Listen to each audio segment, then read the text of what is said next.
how we are going to pay off our mortgage in the next 7 years. It is possible if you structure your portfolio properly. Also, if you purchase the right asset at the right time and if you're timing the market correctly. Why do you think 7 years is important? It's 7. Why not 8? Why not 10? Why not 20? Why not 2? If you are able to pay off your mortgage in 7 years, the saving can be as close as $500,000. So, hi Julius. Good evening and welcome to our new webinar on the Webinar Tuesday series. It's very interesting times, and we've been talking each Tuesday, and we've been sharing our thoughts about a lot of topics. And here we are, another one. And what we are looking to do today is to understand where we are going to be, how we are going to help people make strategies about paying off your loan in 7 years. What do you think? Is it possible? Is there a strategy? Are we really talking of something really nice, or you think that we are just talking of something which is unreal? It's real and practical because I have done that same sort of phenomenon myself. So I'm very close to free up my mortgage, much below 7 years.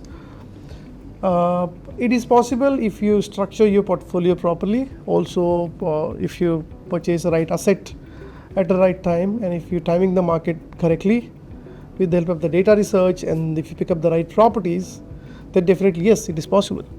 All right. So what about property? So where do you think the market is going now? And because now that we are like a few days away from some kind of a rate cut hope, what do you think where this property market is moving? Market is doing okay. There are a lot of pockets which are going through the turbulent ride in Southeast Queensland. Few pockets are struggling in towards the Melbourne. There are a lot of pockets where we are buying. They are doing actually good. Regional NSW is picking up very nice. Yeah.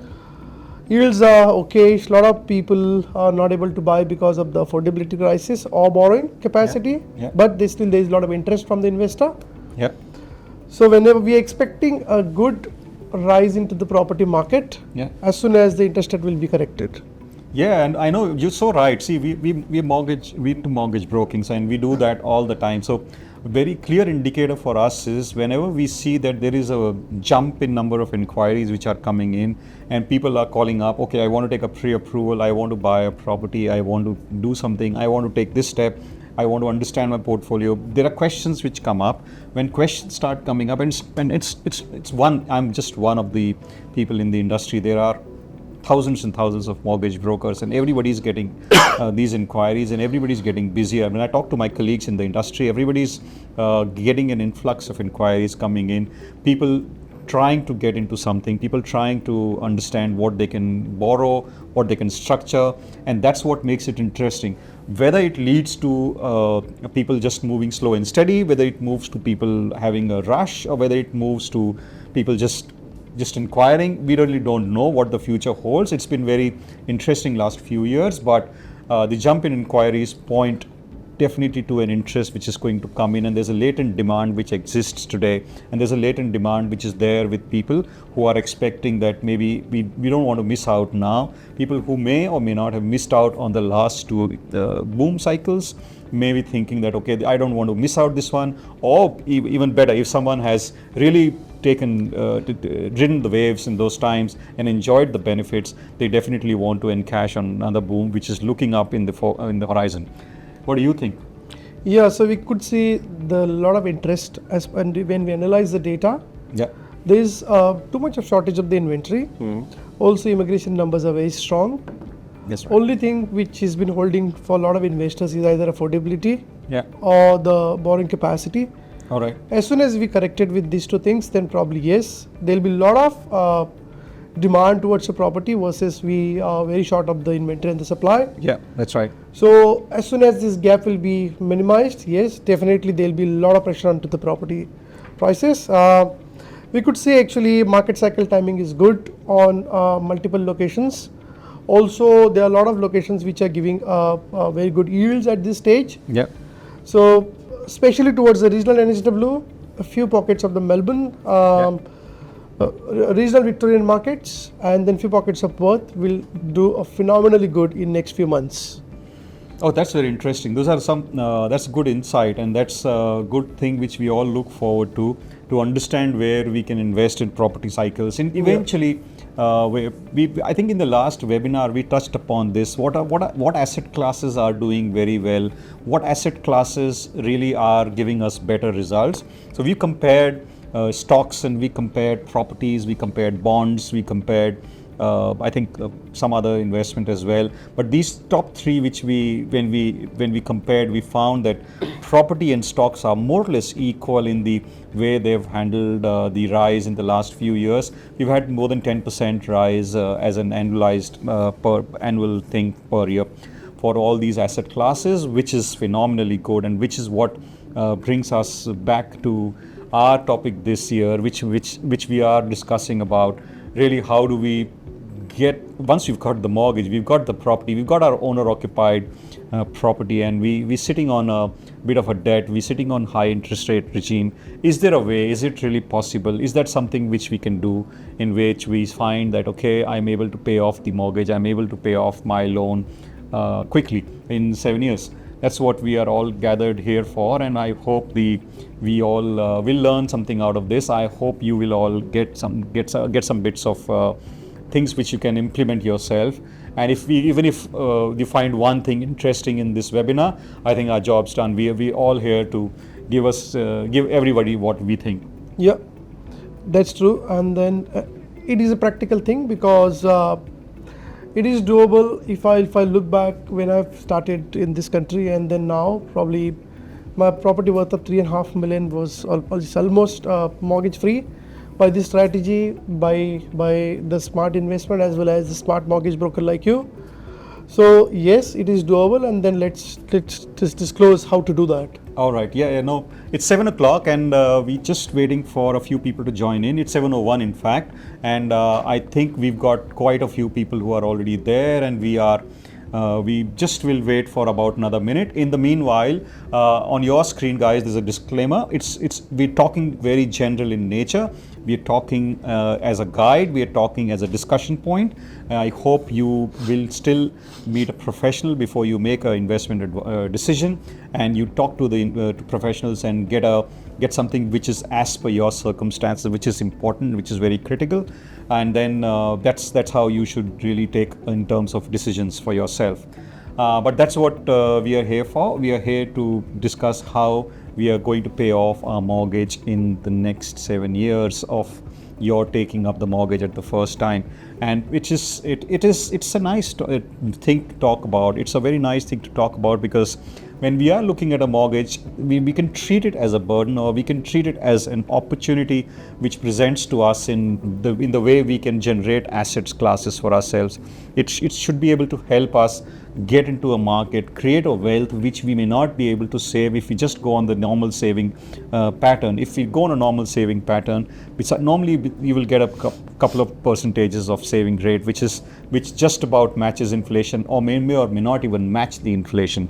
And if it's not matching inflation, you're really going backwards, you're not going forward. And property or stocks or any of the other asset classes which you're really looking at investing in, if you're looking to find a way to get into these, to create wealth, to have generational wealth, to have wealth for yourself in the lifetime, then property becomes a much tried and tested opportunity scheme, which a lot of people have gone through and have taken a benefit out of. And that's what now we are here, that we're discussing, okay, is there a way in which once we've taken a mortgage, once we've taken something, can we really find a way of paying it off earlier? Is there a strategy which we can use? Or is there small tricks and things in which you can do, small steps which you can do? Not everybody needs to do the bigger one, not everybody needs to do the smaller one, but are there small stuff which you can do in which you can really pay it off? And do these small ones matter?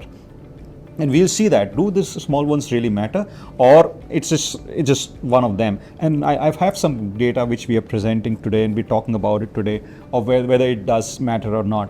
So here we are. My name is Parag Dikshit, and I'm joined with myself, Julius? Yeah, Julius Tavre, and he's a great buyer's agent, and I've been into mortgage broking for all these years. We are here talking to you about how we are going to pay off a mortgage in the next 7 years. Just to quickly take you through the agenda, We will talk about PropWealth and Infinity just to introduce ourselves. A lot of you will already know us, but for the newcomers, it's a good way to know. And obviously, we are discussing what's with the 7 years, what's the mayhem all about, what's this discussion, why 7 years, why, and what are the key pillars to talk about in 7 years, why, how do we do that, what are the matrices which do, how do we can use PropWealth Next and investment and equity and to be able to do that. That's a very hands-on strategy to use. We'll take a lot of questions. My suggestion and my request to all of you, please type out all your questions either in the chat function, or if the chat function is not, if you find that there's a trouble in getting the chat function, please type in Q&A. We'll take each and every question we can today.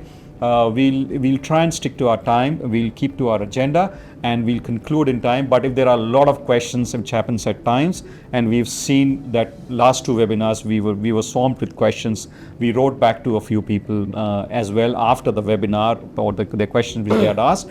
But please feel free, ask as much as you can, and then we'll be able to answer to most of your ones. If we can't, we are happy to take a one-to-one session with you as well. So here we go. That's Julius, my colleague, which is sitting on the right side of myself. Years and years of experience in IT industry, specializes in data research and algorithms and analytics and whatnot. And he's worked in some of the great companies today in Australia and New Zealand both, and has quite a big portfolio, pretty much big investor, with very savvy investor all the time, and he's been there and a lot of people know him online, on digitally. They see him everywhere talking about data points. That's myself. I'm with Infinity Financials. I've worked in the financial field for quite some many years, both here and overseas, and I've been lucky to have been helped by so many of my clients, liked by so many of my clients, and I've been a top 5 broker for all these years, top friend in MPAs and the elite broker lists in Australia. And thank you very much for all your support, guys. I've been there for many years in the financial industry. My gray hair tell me give it sort of way, and that I've been lucky to have been in touch with so many people. By PropWealth, and we're discussing PropWealth. PropWealth has done huge number of deals in the last 12 months. They've done huge properties, help people create more than 30% of equity annualized in their investments, and this is pretty good, pretty strong. A premium buyer agency, they've been there for quite some time. Why Infinity Financials? As I just said, we've handled thousands of clients, and so many of them we've touched upon in the last 8 years, 9 years of our working as mortgage broking. I've been there joined along with Mudit, who's my partner, who's my director in the business, and we've been helping first-home buyers and investors and help them get into trusts and SMSFs and all these kind of complex lendings as well, including commercial. All right, okay, we touch upon here. Before I go ahead, can I just request you? There's a graph in front of you. Can you look at that graph? And that's where, if you were to just have, just an example, $600,000 loan with a 6% rate of interest, and just the kind of interest you'll pay in a year. But the graph shows you same amount of total graph. This a green and the red is the total interest and principal altogether. Why do you think 7 years is important? There is a year by year thing there. There's a graph there. Can you just type in, why do you think 7 years is important? And it doesn't, don't worry about it. Just type, why do you think it's 7? Why not 8? Why not 10? Why not 20? Why not 2? Why not anything else? So what's there with the 7 years, and why that range of 7-8 years? And there's a lot of other very nice guys who talk about paying off your loan in 7 to 10 years, that time frame. And why is it that critical that we start working on the 7th year itself? Can you just type in your views, type in your thoughts, type in your points, and I'll just wait for 30 seconds just to see what people are thinking, and then we'll take it from there. 7 years, all right. A very nice, very great figure. Out of 30 years, that's about the time where you're reaching just about 20% of your mortgage period. But what happens in 20% of your mortgage period is interesting. All right, okay. It's just years. It's just that. All right, okay. That's nice. So very interesting remarks have come in from people on this. All right, it is because one part of my loan finishes in 7 years. All right, okay, I'll go forward. I know we have time limitations, and this is a very heavy presentation which we have here. but I'll be quick. So why do we 7 years? Okay, just see what happens in your first year. In your first year, if you're looking at the example which we have taken up there, you would have paid about only 7,300 of interest and about 35 grand of principal of interest out in the principal of about $7,000. And in your second year, something similar, slightly lower interest and slightly higher principal, but still a huge amount of interest which you've paid. In total, first 2 years, you would have paid about 2.5%, only 2.5% of your principal, and you would have paid more than 10% of the total interest you will pay in the duration of 30 years. So in the first 2 years itself, you would have paid off your 10 years of worth of interest. What happens in 7 years? That's the critical one. In 7 years, you have paid off 35% of the interest which you would have paid in 30 years. So 1/3 of the interest which is payable is paid off in the first 7 years itself, whereas you've paid just about 10% of your principal. That low. Now, if you are able to attack at that point of time before 7 years, the savings is phenomenal. Just imagine how much you can save if you are able to do something earlier than that. Just imagine if you are able to shave off a part or a large part or whole of that in your lifetime. The saving, if you are able to pay off your mortgage in 7 years, the saving in this side, when we are seeing this slide, the saving can be as close as $500,000 out of the 700,000 interest which you will pay on the example which we are showing on the screen, which is massive, which is huge. And it takes a lifetime to save that kind of money. And what can we do? Can we do something? What do you think we can do? Do you think we can refinance out of our way? Do you really think refinance works on this? Can you just give me an answer? Maybe how many people think we can refinance to a lower rate every year and we will be able to pay off our mortgage faster? If you think yes, we can refinance and pay off a mortgage faster, just type Y. If you think no, just type no, N. Y for yes, I can pay off if I refinancing quickly. N for no, it doesn't really help. That right. Quite a few Y's, all right. Quite a few Y's. No, that's right. That's right. Now you're going right. Quite a few Y's. All right, brilliant. Now, thank you so much. This is what it is. That's what is the most interesting thing when you realize, when you understand what's happening in your first 7 years. I've taken an example of someone 2 years ago, that's in 23, who took a 400K loan and they paid off at a 5% rate, just an assumed lower rate than what it was today. And they had an interest component which they had to pay. They paid off about, in first 6 years, they would have paid off $110,000 of loan. But in the first 2 years, they paid off an X amount, which is there on the screen. Now just imagine they refinanced and they paid that X amount again. And they refinanced and they paid that X amount again. So instead of paying off a total of 390 odd thousand which they have paid in interest, they would pay an interest of total $60,000 more if they keep on refinancing every 2 years, and then at a point of time they stop in 6 years and then they pay the loan off. It's an extremely expensive strategy, extremely expensive, because every first year you start again, you pay $25,000 of interest again. Not worth the 2,000 odd grand repayment cashback which we get. Not worth that. In the example we've taken, which is there on your screen, you can see that we have a rate of interest drop which we have assumed, though we are not sitting at a rate of interest drop, but there's a rate of interest drop which we had assumed. We have seen that this rate of interest drop is not really helping out, because even though it's dropping, we are still paying a much higher rate than what we would have paid in terms of total interest which you've paid in 6 years. About 30% of interest has been wasted when we did this, which is not the right strategy to use. All right, anyway, so we move ahead. What are the key pillars that can help us pay in the 7 years. And we've broken it down into 4 key strategies. Key strategies about one, whether you can earn your money way through it, you can contribute your way through it by paying 7 years, you can reduce as a strategy, and then you can churn as a strategy.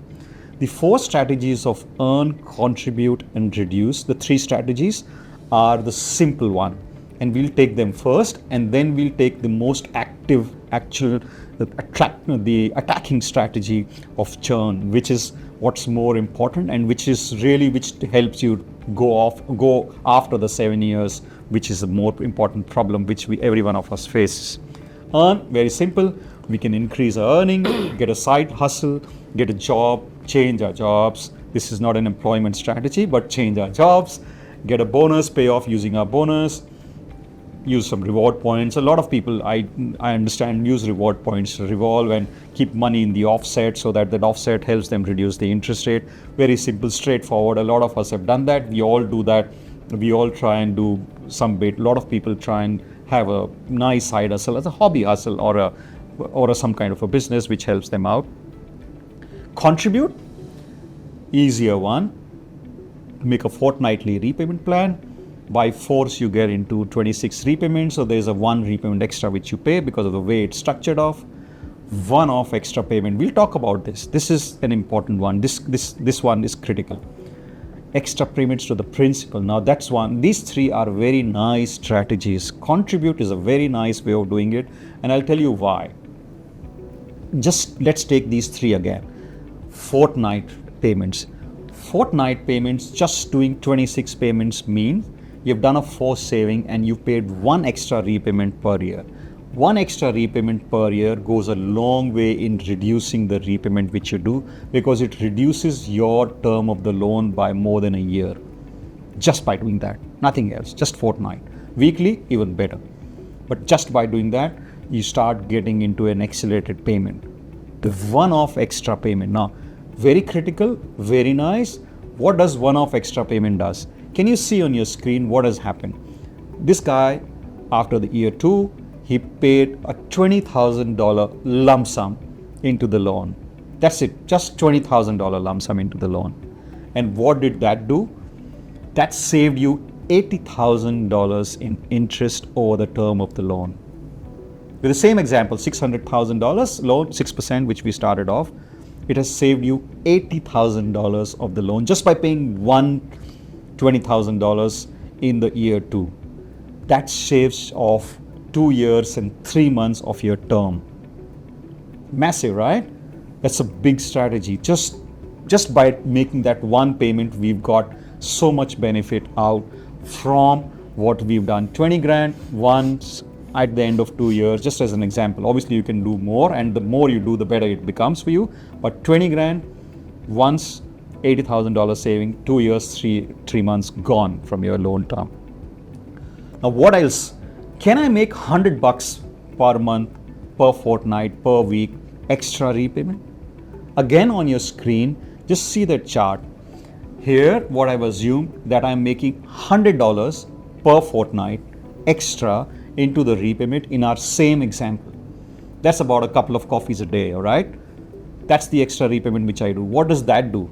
It saves about $114,000 of interest over my loan period. Out of the $700,000 which we saw at the start, you save $114,000. That's about 4 years and 5 fortnights saved. Huge amount. 4 years out of 30 years. That's more than 10% of your term shaved off by just paying $100 into a $600,000 mortgage per fortnight extra into your principal. That's it, $100. Great strategies to do, easiest to implement. The easiest to implement, if you can take $100 off every fortnight, very, very easy to knock off by just reducing 4 years. And multiple of these strategies, maybe you use the 20 grand and you use the $100 as well, you can really close your loan much faster. I'll quickly move to reduce. If you reduce your expenses, you can put money in redraw, use a redraw more, use your offset more. You pay off your expensive debts first, pay off your personal loan if you have, pay off your credit cards if you're revolving, pay it off faster. It's a very expensive debt. If you can do debt consolidation, talk to your mortgage broker, get your loans consolidated. That really helps you move forward pretty quickly. Interest rate negotiation with your bank, you should actively do that. Talk to your mortgage broker, they should actively do that. You should be very conscious of that point. And if you can, reduce your loan term. From a 30-year mortgage, go to a 15-year mortgage. Go to a 20-year mortgage, what you can afford. But a 20-year mortgage will obviously have much lower interest term, which you can do. If you can afford that, if you can manage that, if you can look at that, and you can see, you can pay that off, you can pay your term loan off much faster, much easier to pay if you can afford it. Great strategy to do. This last one, the churn, is the most active debt management strategy which you have to see, and we'll go a bit quicker. It's a very heavy topic, and I would love to take it through nicer, but that's the way. This is the one which uses power of leverage, which is equity and investment. And we'll talk about power of leverage very soon. It talks about interest only, how interest only can help you go through it. It talks about debt churn, how it can go through it. All right, now what's power of leverage? There are various various components of power of leverage. The first important one in power of leverage is to use borrowed funds to be able to do what you want to do. When you're looking at borrowing funds and investing through borrowed funds, it helps you grow in your wealth.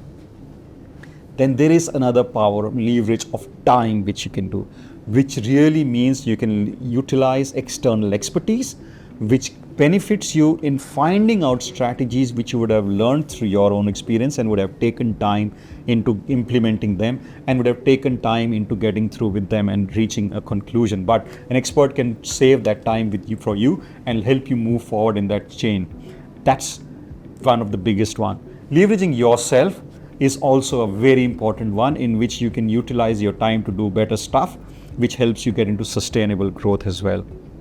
But what's financial leverage? Now, critical one to understand what's financial leverage. Financial leverage is strategically borrowing funds to be able to achieve what you want to achieve, to be able to get the assets what you want to get, and that's financial leverage. And the more you can use financial leverage, the better it is for you. How does it help you in your goals? Can you see in your screen there are two goals which you can achieve from there. One is to be able to get return on assets which is higher than the cost of borrowing. That's what we want to do. We want to have assets which should rise faster than my loan rate of interest. Second, without using personal funds, can I get some income? Can I get some gains? Can I get a benefit? Now that's what financial leverage goal is, that I should be able to use funds, not have anything going out of my pocket, use funds and grow faster than the cost of those funds. That's what we are trying to do in financial leverage. Very common example, very simple example. You find a property, an investment property, you buy an investment property. What happens is, if your investment property is growing faster, if your rent is higher than, the percentage of rent is higher than the rate of interest, you're going great. If your increase in the value of the investment property, the capital gain is higher than the way the market is going, the capital gain is higher than the inflation, your money is growing for you and you're getting a benefit. If your wealth growth is higher than the growth of your interest rate which you're paying, the expense which you're paying, and all your expenses are being covered from the income which you're receiving from this investment property, you've achieved 100% financial leverage. And that's the benefit. This leverage is giving you money, making money for you without you using anything else. And that's the most active strategy which we use for financial gains for people. The most active strategy is to be able to use funds, grow those funds, grow the assets there, and being able to utilize the growth on those assets to pay off what is your own mortgage, which is a critical one. I'll just take a quick two examples, not take too much of time. We're at 7:23. We'll have Julius also talking and we'll explaining to you actively about what's going to happen. But a person who buys a portfolio and he gets into portfolios in 2015, invests very actively, gets into an asset base of about 6.7 million, which you can see on the screen, has a loan about of 3.7 million. How has he leveraged financially? How has he used financial leverage to be able to gain by buying 4 properties over the years, using equity of each of these properties? What they do is invest about $200,000 in their first property, then buy using that equity to buy multiple properties, use the rent to cover most of the investment, use interest only repayment to keep it positive, negatively geared, but still you are getting the leverage. It's not 100% financial leverage, but they're still at a larger leverage. But what you've done is you now got about free equity of about 1.4 million. So your $200,000 invested has become about 1.4 mil, which is phenomenal return, right? That's a multiple growth in the last 10 years of what you've done.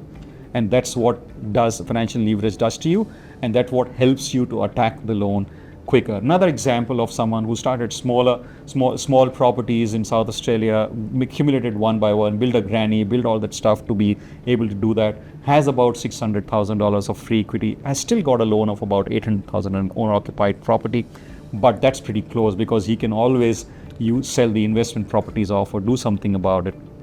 And just about a couple of years away from having a growth of equity in his investments to be enough to cover the loan on owner occupied, and then he can just keep on paying off, or he can use a lot of strategies on this.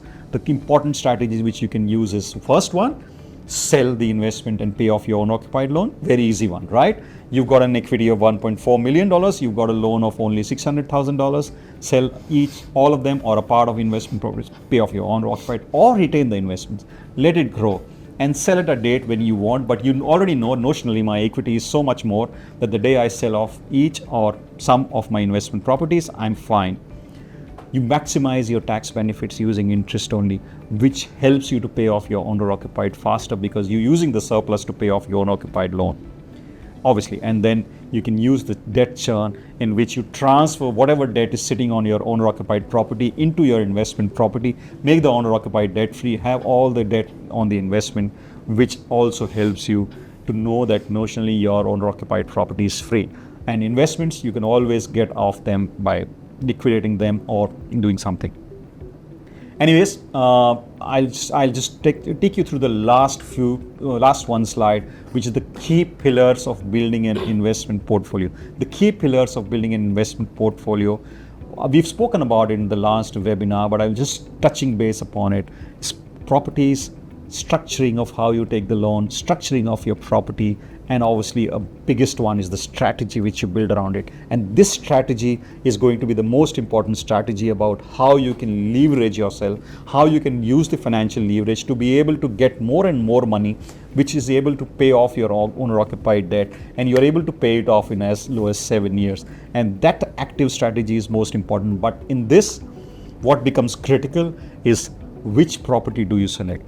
How do you select a property which can generate enough equity for you, which can generate enough capital growth for you that it's able to get you what you want to get? And that's most important, to be able to invest properly, because your goal is, we've not forgotten our goal. Your goal is that you want to be debt free from your owner occupied property. You want to be debt free from there, and you want to have financial freedom. You want to have a peace of mind that, okay, I am in my house, which I own, bank doesn't own it, and I'm happy about it. And how do you really do that? How do you find a great property? How do you create a great portfolio? And I would like to invite Julius to shed some light on that and take us through about how we can actively do that and how we can actively work towards creating a fantastic property portfolio, and how do you really find a portfolio like this to invest? Thank you, Parag, for the insightful session. Good evening, everyone. So, as explained by the Parag, to repay the entire loan, what we need to do is basically to build the entire big property portfolio. The biggest tool is a property, and the biggest dilemma for every investor is where to buy, how to buy, whether my property will grow in a capital value, which will allow me to withdraw the equity and then extend my portfolio to the certain level where I can withdraw all the equity and put it into my owner-occupier loan and then repay the mortgage. So the next question is how to buy, how to find that property, where to find the property, what kind of data sets do we need to use. So basically, how to find the next suburb which will grow in the capital value, because across Australia there are like 15,000 suburbs, more than that, and then there are like heaps of data points, out of which data points to look for. what are the correct data points, which suburb to go for, which data to map to understand what are the correct trends, whether I am going at the bottom of the market, whether I am going into the top of the market, whether my analysis is correct, whether my property will go in a short-term basis, or whether my property's prices will go in a long-term basis, whether my suburb will become a next $1 million suburb. So these are all the questions which everyone have, because it's not a simple answer. So that's why we have introduced a system called a Propel Next, which allow us to find out that next $1 million suburb with the help of the predictive data analysis, where we collect the data from bunch of data providers, assign our algorithm with the help of a real algorithm experience as well as practical on ground experience. We map the data by taking the historical trends, what is on ground, what kind of analysis we have to do, and how the future trends will look like. We map that, and then we look for the councils which can perform in a long-term basis also. So focus is basically to get a performance on the suburbs on the short-term and the long-term basis, because in entire investment world there are two types of growth which we are expecting. There is something called the short-term growth, and there is something called the long-term growth. Short-term growth will be achievable when you are into the right market cycle timing, when you are into the boom cycle, you are investing into the bottom of the market, and yes, when you are picking up a right asset, yes, in next 2-3 years probably your property prices will go up around 15 to 20, 30, 40%. But how they will sustain in long-term basis? What are the fundamentals behind it? That's the fundamental questions, and that's called the long-term growth. So when we map the data in Propel Next, we just don't look at demand and supply related indicators, because demand and supply indicator will tell you, yes, there is enough demand for the properties, but there is less supply, and yes, then probably yes, you will get a good outcome in terms of the property appreciation. But how that will sustain? So for that we need to know, okay, what's the affordability index of the local native population, what kind of investments are happening, whether that suburb is being driven by the investors or suburb is being driven by the more owner occupiers, how much they are earning, what kind of population growth is happening, whether the retirees are moving there or more kind of first time buyers are moving there or the young families are moving there, what kind of amenities are there, what kind of job infrastructure is being created, how is the socio-economic index of that particular area, whether it is gentrifying. When we marry all the data, then we can identify, yes, because of the demand and supply gap, the suburb will go in a short-term basis, but yes, that suburb will grow in a long-term basis also. So in Propel Next, we have introduced multiple indicators with the different metrics. The first matrix is demand and supply related indicator, where we look for, yes, is there any demand and supply gap. So we look for current inventory trends, we look for days on market, we look for online search interest, how many people are looking for the properties, and so on. Then the next indicator which we have added to the Propel Next is basically a microeconomic indicators, whether what kind of population growth is happening, what is the new infrastructure projects, whether the infrastructure projects which are coming up are basically to serve the current population, or is there a new job creations are happening and because of that infrastructure is growing. What kind of job infrastructure is coming up? Are those because the short-term mining projects or the solar farm, or these are the projects which will stay there for the generation, like a defense project. We'll look for future project and the risk indicators related to that. Also we look for socio-economic changes, whether that area is gentrifying, and then because they are the indicators for the socio-economic, on the scale of 1 to 10 probably the area is gentrifying from 3 to 5 or 5 to 6, because if we are going towards the low socio-economic area and if it is gentrifying and the socio-economic is improving, that's the places where we can get into at the right time and then make more money out of it. So we have introduced all these factors within the system. So basically in Propel Next, so when you look at the suburb, so on side of left in the entire Australia is divided into the multiple areas called statistical areas.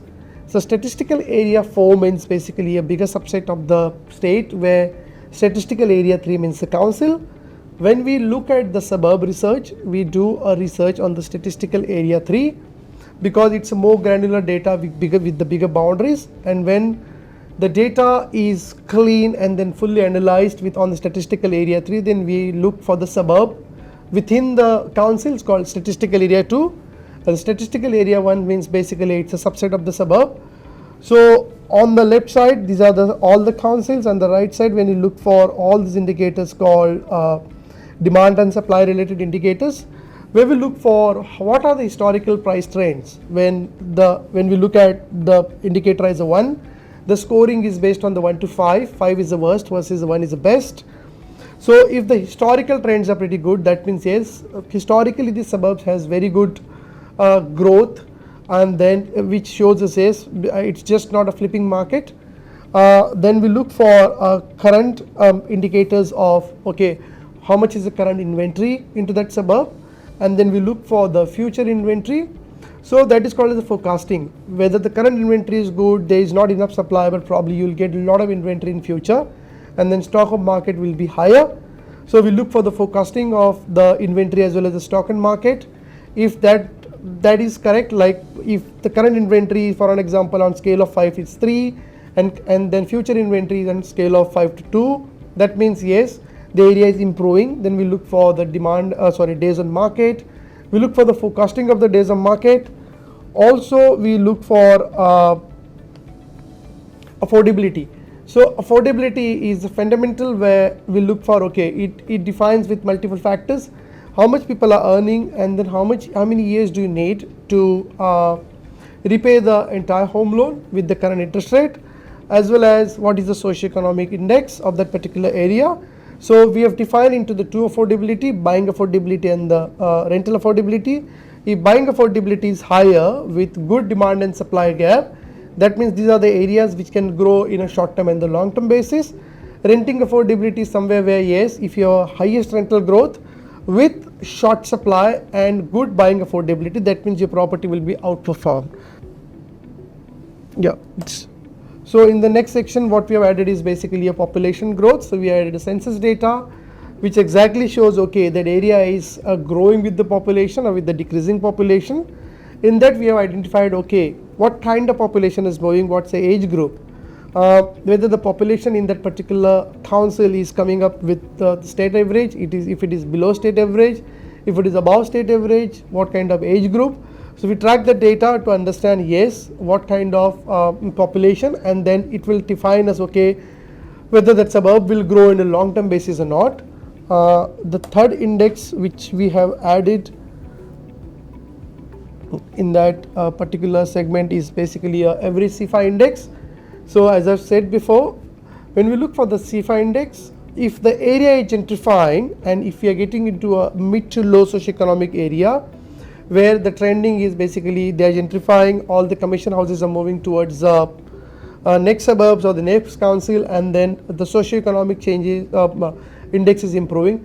That means these are the suburbs where yes, currently there is affordability because of the lower income, but when the socioeconomic index is changing, that means basically more higher income people are moving towards that suburb. So that will push the property prices because of the more affordability. If we have a very high gap between the demand and supply ratio, so we marry that data as well. And then in our system, what we have done a job categorization risk. So basically, if the concentration of the each category of the job is higher than 20%, that means each subset of that higher job category will be more dependent towards the subcategories, and including all the subcategories. If the concentration risk is more than 50%, then we don't invest into that area. If, for an example, if you go towards the regional Queensland or the bigger mining towns where the mining dependencies is more than 50%, then we don't invest in area. So we have done the categorization of the jobs in multiple segments, and we have married that data according to the council. So we collate all the data, and then our system ranks it with the index. So our index is in between 1 to 5 for the councils, and then for the suburbs is out of 100. So wherever the score is more than 80, which is good, and then probably will have a good outcome on the suburbs in a short term and the long term basis. So this system is ready now. It will be coming to the public use from by mid March to mid April. Okay, so what are the benefits of this system? So when we were analyzing this system around 6 to 8 months ago, when it was fully ready, we have analyzed and then we did some predictive analysis. So a lot of people were investing into the regional Queensland or the overcooked area of the southern side of the Perth. That time we have discovered the regional NHWs market where the vendor discounting is pretty higher. But because of this predictive systems, income analysis, and then job categorization, we have selected the regional NHW. Now if you select, the vendor discounting is less than 1%. So whatever properties which we have bought around 6 to 8 months ago, most of the valuations are coming in between 80 to 100,000 higher than whatever the purchase price was. So that's the benefit of this system. Our next focus is what is coming in 2025. So with the help of the Propel Next, we identified few locations which can become a next hotspot, and so according to the state. So for an example, if you look at the South Australia, yes, South Australia is always short of the supply. Whenever we look for South Australian market, land is something which is most important precise factor over there, because houses are pretty old. So when you go towards the northern side, there is more development coming from the council, from the government funding. So the identified council is because is a territory gully where the supply is very low, demand is very high. There are few hospital related projects are coming up. Also subdivision is very easy. So basically the zoning we changed from the general neighborhood to the master plan neighborhood. So if you hold any asset which will be in bigger land sizes with the older houses, that's a good council to go for. Then the next council is in the WA, which is city of Bunbury, which is around the southern side, around 100 to 150 kilometers from the Perth CBD, where there are massive road infrastructure is happening.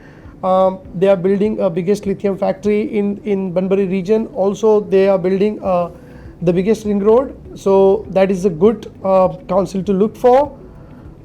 In terms of when we'll go to the Queensland, the next focus is around the inner Brisbane, where because of the Olympic precinct is has more demand coming up. And then if you look for yes, this council is very expensive. Probably the property prices are in between 1 to 1.4 million. But if you select the good asset type, where probably you look for the smaller land size with the good assets, then yes, you can make good money into those properties. The next is basically in NHW, which is Shoalhaven. Also yes, there is a good hospital projects coming up. There is another golf course upgrade which is happening. When we look for the NHW in the Victoria, Albury and the Wodonga, the hottest region where they are the affordable. We are buying a lot of properties over there. In Albury, basically there are a lot of jobs openings which are coming up from the farming sector, as well as it's a good cluster where when you look for the new Fasthill project, that's a main corridor. So why the Australian property prices will grow in 2025? That is because there is a massive demand and supply gap. So when we are analyzing the data, what we could see is basically the country is running short of next 3 years of inventory versus population growth is too high.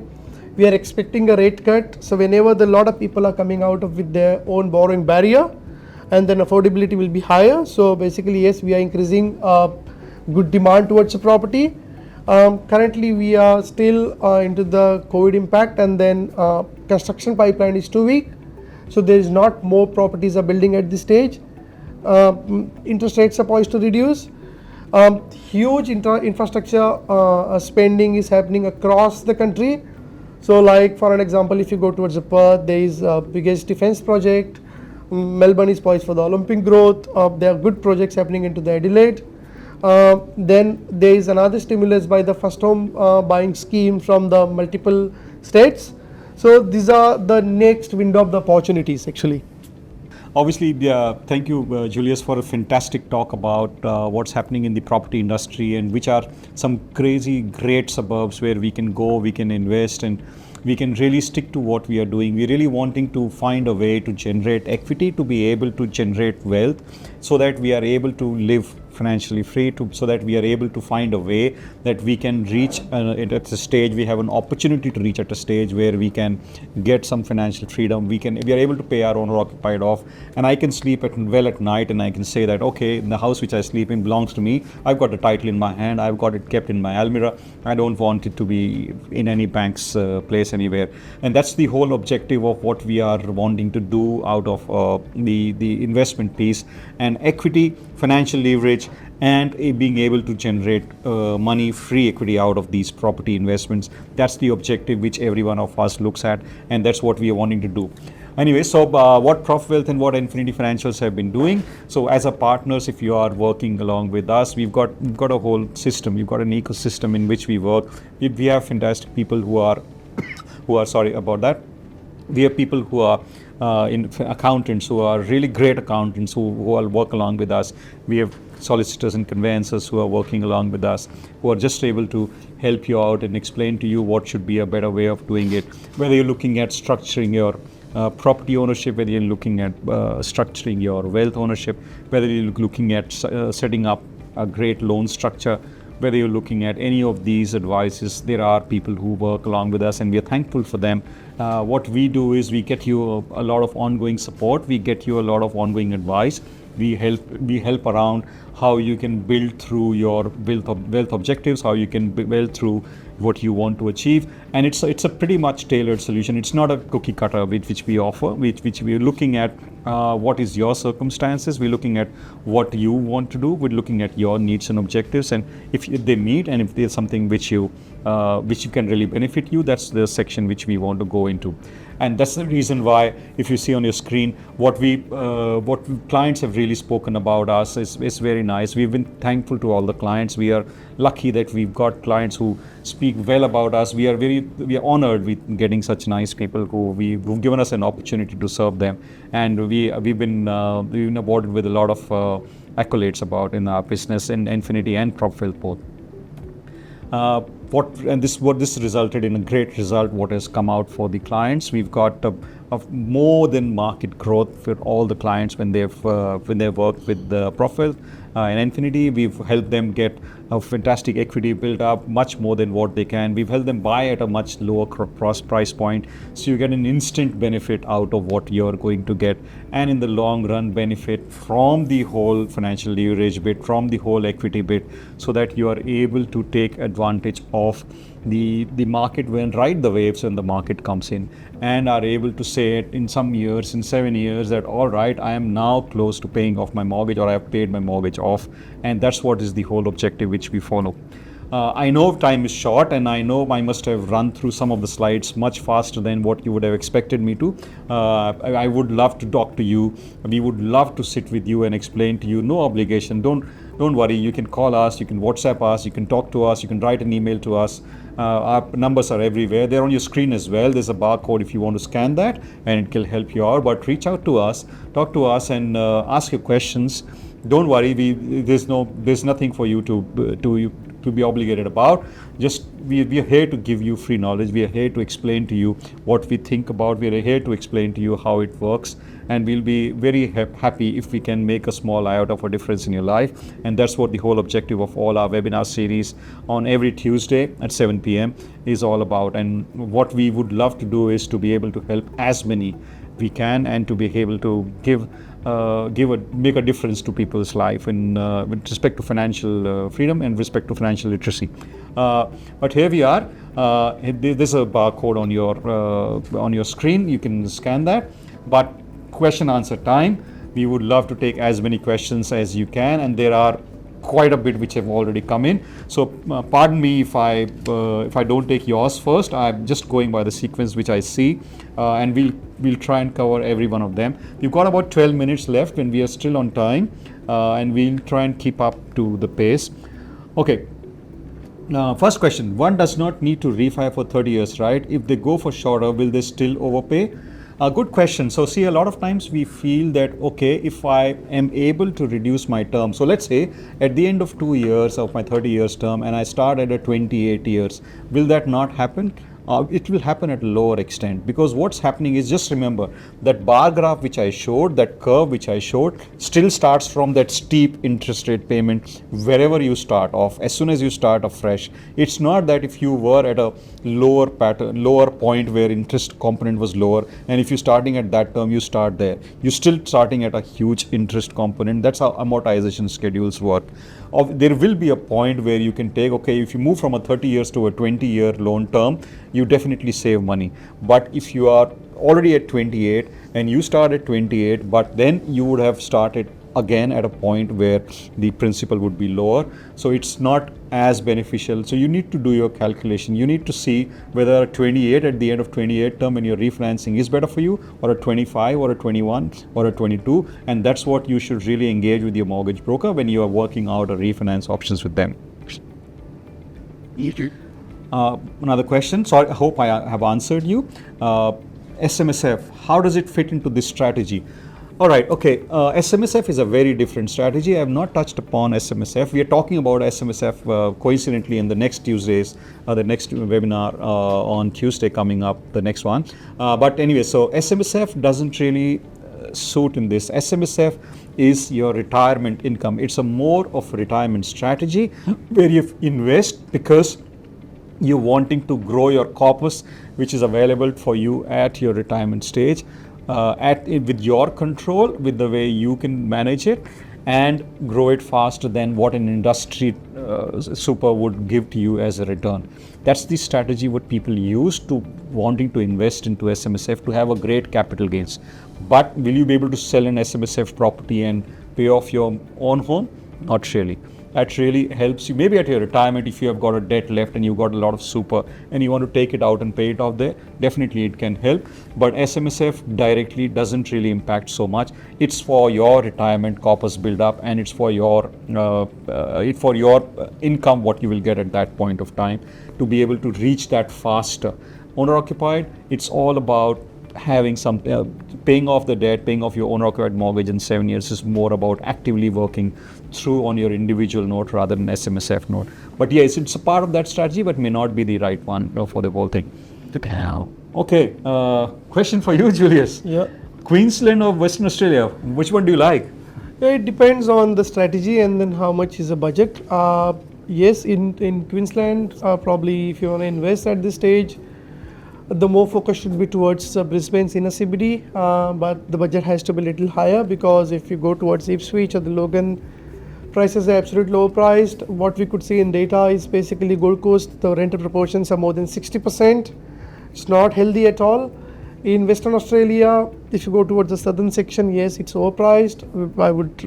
I would not get into that section, but probably if my budget is around 700 to 750, if I wanted to get into a good affluent area, then probably I would go towards the southeast or the northeast of the Perth. So both has limited options now. It depends on what you want to spend, but yes, in Perth probably you can achieve a good yields. In Brisbane the yields are a little lower now, but capital growth wise, both the states and the capital city has a little bit of remaining yet. Yeah. All right. No, thanks for that. You want to take this? What's your consultation fees profit? Yeah, we charge $12,000 plus GST. Out of that, 1,100 is payable when you're signing the contract. Rest of the amount is payable when your property contract will become unconditional. In that, we do a full due diligence of the property. We select the area. 97% of our properties are off the market. We select the property, we negotiate, we do full due diligence. We provided 2 reports. Why we are buying there, what are the future prospects of that area, how your cash flow will look like, how your comparables will look like. Also, we give you the due diligence report which states that yes, whether the property has a flood zone, fire zone, easements, covenant, whether the property has any caveats on it. And once everything is fine, we give you the video inspection, and then we let you decide whether you like the property or not. Then we work on the contract. We will be with you till the rental management of the property. Before that, when we see the client, we make the tailored strategy which will fit your requirement, and then we monitor your portfolio. Once the property will be the equity ready, my system will send you an email, we'll be in touch with you, and then we'll work on the entire plan. Yep. All right, and thanks for that, Julius. I'll take the next one. What works better, weekly or fortnightly repayment? All right, yeah. So see, I'll explain the concept of why it works. Okay, when you, it's a bit of a funny thing. It ideally should not have been a difference, but the reason that is a difference is when you have a repayment of, let's say, just to make it easy right now, $2,000 a month for 12 months. So you would be paying 2,000 into 12, 24,000 in a year. But what happens is in the systems, when you're looking at trying to convert this into a fortnightly repayment in the first example, then you don't really divide. What you do is you don't really go and convert this 24,000 into a fortnight. What banks would do is your monthly repayment, just make it half. So you'll have $1,000 which is going to get paid per fortnight. You have 26 fortnights, so instead of 24 grand which you should have paid, you pay 26 grand. So without really realizing, you've paid one repayment extra in that fortnightly method because of the way the fortnightly money has been calculated. Similar thing happens in weekly. They will divide it into 4 into $500 a week as a repayment. Fortnight or weekly mostly becomes the same. That's just because in weekly, if you're paying $500 for 52 weeks, you're still paying $26,000, same as fortnight. So what's really happening is the way the maths is calculated, which benefits a person to save more. Hope I'm able to explain to you. Another one, very quick, 755. So churn strategy, please explain again. I would love to really explain the churn strategy because it's a very active strategy and all the components are very nice in this, especially the one in which you do debt recycle and the one in which you do equity investments. I'll just touch upon it, and I would love for someone, if you would like, I'm happy to take a long session. It will take us about half an hour to really do more discussion on this, and happy to take even more questions on that. But basically what you're trying to do is you're trying to move your debt away from your owner occupied property first into an investment property, or even if you can recycle your debt and convert your good debt into a bad debt into a good debt, which is convert your owner occupied debt into investment debt. All those strategies are available which help you really convert your owner occupied loan away, or pay your owner occupied loan away and convert into an investment loan. All these strategies work very well, and it requires a bit of plan to sit along. It's right now we're talking pretty general, but when we sit together with you, we'll be able to make that plan, map that out and tell you, okay, this is what you should do as a first step, this is what we should do as a second step. Similarly, how we can use equity to really churn that out. That's the important bit which we need to do. And I would love to have a chat. I would love to have a longer chat, and I'll be happy if you can connect with me anytime after this webinar. Okay, how about CGT in this strategy? Capital gains tax, definitely right. The CGT does come into this strategy, and that's where we had discussed in general today about how equity plays in. So when we start looking at saying, okay, now my free equity should be able to pay my mortgage off, and I'm able to sell my investment to pay my owner occupied loan off, there's a couple of options. Some of the options are like, some people will say, okay, I'll just sell my owner occupied and I move to one of my investment which I had also bought, assuming that I'll move in there. That helps no CGT come in. Some people will say, okay, I'll sell one or two of my investment properties off. I need, in our one of the topics we said $800,000 to pay my owner occupied off. And I need to really, if I take into CGT, I need to reach about $1 million to do that. All those calculations and maths will really go into your circumstances. As I said, we're talking general, and when you do that, we'll take that calculations into account and really find out where we are going to go. All right, next one. We've got quite a few of them. Please keep on going. At 7:58, I have I'm still getting a lot of questions, and I keep on going to answering the questions at least for 5 to 10 minutes over 7 o'clock. If you are wanting to go, if you are busy, if you have something, I apologize, we could not finish in time, but I'm taking questions, and if you are willing to stay, please do so. And these are very interesting ones. Some of the very nice ones are coming up as well, and I would be happy to answer as much as we can, so that we can give food to your thoughts. Buying IP using trust or in personal name, which one is better for a beginner? See, I'll tell you, a lot of times we have people who will come and tell me, Parag, my borrowing can increase because I want to buy in trust, or I can do this and I can buy in trust. But does a trust really suit you? A different question altogether, and it should really start from there, whether trust will suit me or not. A lot of things come in with trust, so goods and the bad. So for example, the good is that obviously you can buy multiple properties, and if it is positively geared, you can take advantage of lending rules with some of the banks, and you can that trust can take care of itself. You can borrow more and buy a bigger portfolio. A lot of people who make large portfolios utilize this because they're making large portfolios. We're talking about a beginner here. Now you have to really see whether you want to make a large portfolio or not. That's something which is a choice. Second is, by making trust, you are now getting into a stage where you'll have a trust cost, then you will not have the gearing benefits on your individual name. You have all these things which come in. You have CGT impact, which is a question which was asked. So you have land tax impact, quite a bit of things which come in, which with the trust. And again, not a straight answer, but I would say, as for a beginner, we should think through when we decide, when we discuss upon your strategy. That's what we exactly do. Whether trust suits you or not is something which we'll point out. And if you still want to make up trust and go, why not? But think through on that. House or a unit? All right. I'll give you an answer to this very quickly. I think the last few discussions I've had with a few first-home buyers have been about units. And it's a very interesting point. I'm just giving you food for thought. People have said, I want to buy a unit because I want to live in this area. The school suits me, this suits me, and all that stuff. But the house prices don't suit me. But I'll buy a unit here. I know it's never going to grow, or it's going to grow much slower. But then I'll keep on investing in other locations. That's one strategy which people use, which is fine, which suits them.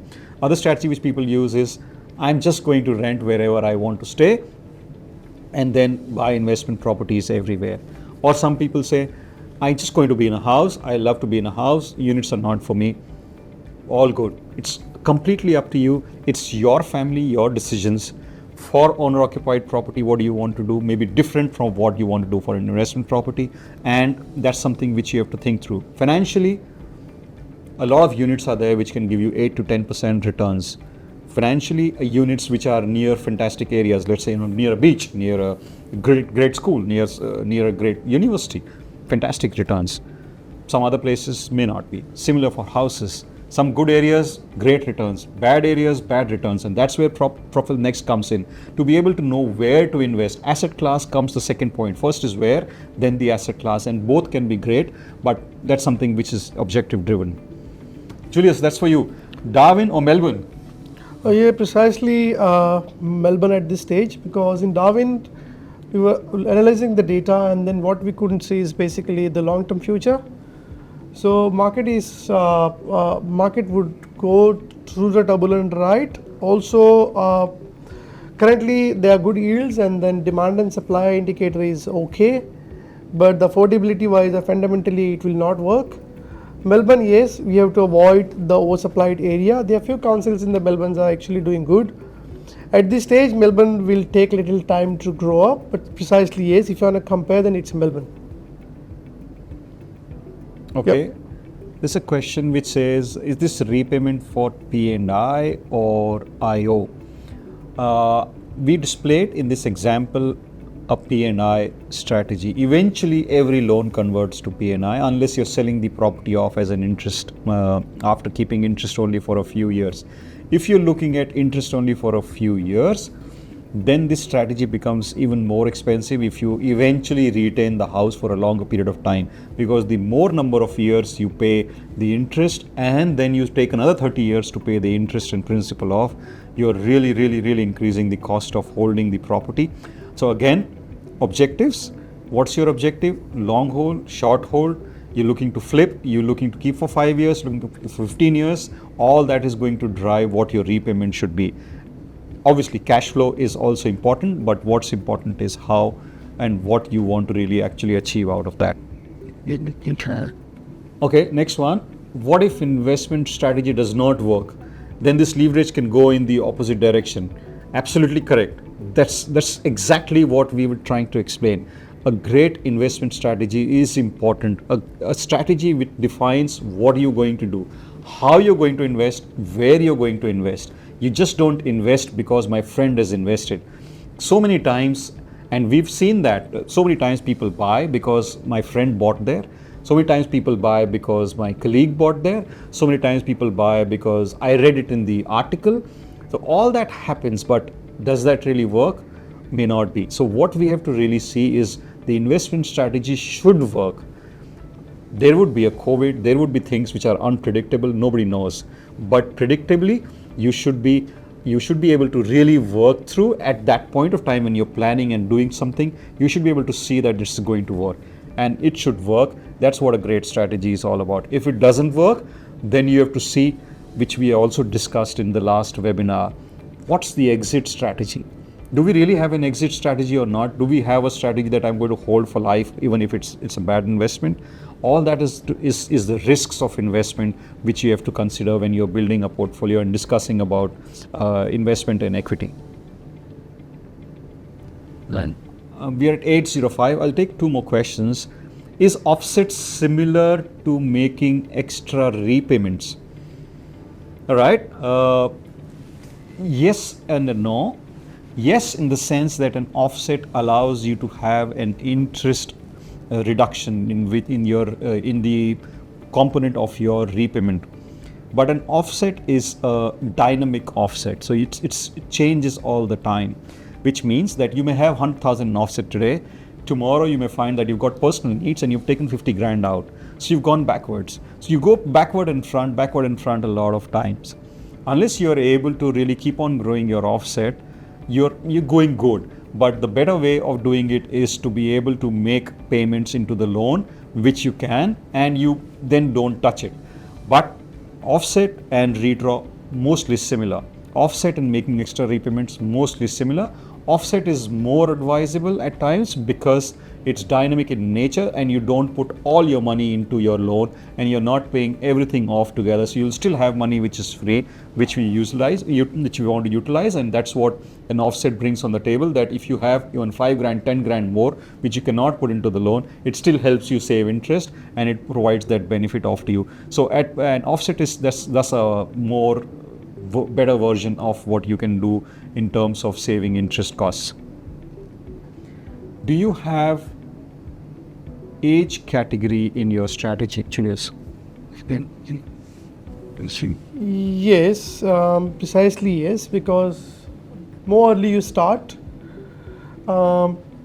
definitely it will give you more leverage towards investment, because we are talking about at least 7 years. So we've got a lot of investors where they are into in early 50s, and then for them you have to at least work for another 10 to 15 years to repay your mortgage, versus if you're a young investor, you're early starter, and if you start early, then by the age of 40 or 45 probably you'll be a debt free. So we can build the strategy around both the age categories, but age is really important factor in the strategy. All right, no, thank you for that. And do you also under Propwealth Next monitor in suburbs that is there a change in demographics as per age as well? Yes, correct. So we do have that factor included as well. So basically we look for the age factor to understand what kind of suburb profile is there, and then from then we go towards, okay, whether the young families are moving there or there are a lot of young families were there, and then what is the age group, the current age group or median age group in that particular suburb. All right, no, that's very nice, and that really helps us finding out whether the population which is there is becoming better, whether the population is aging, or whether the population is younger. That also brings us indirectly to the fact whether there are job opportunities coming in there or more retirees staying in there. So what is going to happen to the average price gets determined through the way the age category of the or age combination of the suburb is coming up, and that is also an impact of how infrastructure spending is going on and how things are getting built all around, and whether people are able to utilize the transport there, the schools there. Age category of people comes in through from that. But yeah, we are now at 8:08, guys. I think we've gone about 10 minutes ahead of what we wanted to finish at. There are still a few questions which are there with us, but I'm sorry, I don't want to overstretch on our time. We've taken a few. I would love to discuss with people who want to know more. This topic is very dear to my heart. We do this all the time. We love to help people, and we love to help people finish off their mortgage and achieve their wealth goals in a life. Yep. And we would love to have sessions with you, one-to-one sessions with you. Reach out, talk to us, call us, email us, WhatsApp us, whatever medium it suits you. Walk into our office. We are welcoming. We'll be very happy to sit across the table and explain what we can. But here we are, just at about 8:10, and we sign off. Thank you very much for coming in. Thank you very much for listening to us, and thank you very much for being patient with us. Thank you. Thanks a lot.